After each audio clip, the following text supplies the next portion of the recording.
Imam Syafi'i ketika berguru di kota Mekkah, beliau disuruh oleh gurunya, "Wahai Muhammad, pergilah engkau ke Madinah untuk berguru lagi, karena sesungguhnya ilmuku sudah habis, semuanya sudah kuajarkan padamu."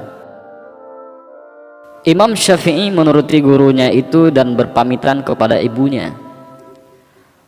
Berkatalah ibundanya, "Nak, pergilah engkau menuntut ilmu di jalan Allah. Kita ketemunya nanti di akhirat." Maka Imam Syafi'i pun berangkat ke Madinah mencari guru untuk belajar. Saat itu usianya masih sangat muda. Di Madinah, beliau berguru kepada Imam Malik. Tak butuh waktu lama bagi Imam Syafi'i untuk menyerap ilmu dari Imam Malik sehingga semua orang terkagum-kagum dibuatnya. Termasuk sang guru yang pada saat itu merupakan ulama tertinggi di Madinah, tampuknya kutub Hijaz, yaitu Imam Malik. Imam Syafi'i menjadi murid kesayangan Imam Malik. Selesai belajar di Madinah, Imam Syafi'i masih melanjutkan pencarian ilmunya ke Irak. Irak saat itu juga merupakan salah satu kutub ilmu se-Islam selain Madinah, karena di sana ada Imam Abu Hanifah dan murid-murid beliau. Jadi pada masa itu terdapat dua kutub ilmu Islam, yaitu kutub Hijaz di Madinah yang mana Imam Malik sebagai maha gurunya, dan ada kutub Baghdad di mana Imam Abu Hanifah sebagai maha gurunya. Berangkatlah Imam Syafi'i mengembara ke Irak, dan Imam Syafi'i menimba ilmu di sana kepada murid-muridnya Imam Abu Hanifah atau Imam Hanafi. Meski sudah banyak menyerap ilmu di Irak, Imam Syafi'i belum ingin pulang karena belum ada panggilan dari ibundanya. Di Irak, Imam Syafi'i berkembang menjadi murid yang terkenal sangat pintar dan tercerdas, sehingga dalam waktu singkat beliau sudah diminta untuk mengajar.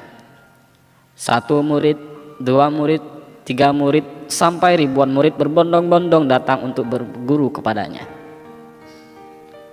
Hingga ia pun menjadi ulama besar yang terkenal ke seluruh penjuru Irak hingga Hijaz pada waktu itu. Ketika musim haji datang, ibunya Imam Syafi'i selalu menunaikan haji. Suatu ketika di musim haji di Masjidil Haram, ada sebuah pengajian besar yang mana pengajiannya dipimpin oleh seorang ulama besar dari Irak. Ulama besar dari Irak ini dalam ceramahnya sebentar-bentar berkata, "Qala Muhammad bin Idris Asy-Syafi'i, qala Muhammad bin Idris Asy-Syafi'i," telah berkata Muhammad bin Idris Asy-Syafi'i. Ibundanya Imam Syafi'i yang juga turut mendengar pengajian itu bertanya-tanya, Muhammad bin Idris Asy-Syafi'i yang disebut guru besar itu Muhammad bin Idris Asy-Syafi'i yang mana? Karena Muhammad adalah anaknya dan Idris adalah nama suaminya. Maka bertanyalah ibunya kepada ulama besar tadi, "Wahai Syekh, maaf saya bertanya, siapakah itu Muhammad bin Idris Asy-Syafi'i?" Dengan bangganya kiai besar itu berkata, "Dia adalah guruku, seorang ulama besar dari Irak yang berasal dari kota Mekkah ini." Mendengar jawaban itu, ibunda Imam Syafi'i terkejut, karena setahu beliau tak ada nama Muhammad bin Idris Asy-Syafi'i yang berasal dari Mekkah ini selain dari anaknya. Maka ibundanya Imam Syafi'i berkata, "Ketahuilah wahai Syekh, sesungguhnya Muhammad bin Idris Asy-Syafi'i itu adalah anakku." Mendengar jawaban itu, kiai besar itu pun terkejut. "Benarkah itu wahai ibu?" Ibunya Imam Syafi'i masih ada. "Benar wahai Syekh, Muhammad bin Idris Asy-Syafi'i itu adalah anakku." Maka beliau pun hormat kepada ibu Imam Asy-Syafi'i tersebut. Setelah bercerita banyak, Syekh dari Irak tadi pun bertanya, "Lalu apa pesanmu buat Imam Syafi'i wahai ibu?" "Katakanlah kepada anakku, jika ia ingin pulang ke Mekah sekarang, dia boleh pulang. Setelah sampai ke Irak, maka pesan pun disampaikan kepada Imam Syafi'i. Wahai Imam, ibumu berpesan, jika Imam ingin pulang ke Mekah sekarang, Imam boleh pulang. Maka Imam Syafi'i pun bergegas ingin pulang. Sudah sangat rindu kepada ibunda tercintanya.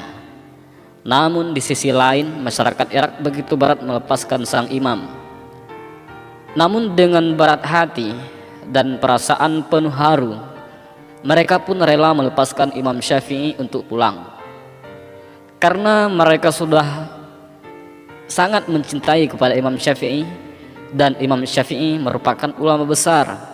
Maka saat Imam Syafi'i ingin pulang, mereka banyak sekali memberikan bekal kepada Imam Syafi'i. Di antaranya banyak yang memberi onta hingga Imam Syafi'i mendapatkan ratusan unta, yang mana masing-masing unta terdapat isi bekal dan kekayaan di punggungnya. Imam Syafi'i terkejut melihat begitu banyaknya bekal yang diberikan kepadanya. Hampir semua orang Irak memberi bekal. Imam Syafi'i pun pulang menuju Mekah, dikawal oleh beberapa orang muridnya, berikut ratusan ontanya.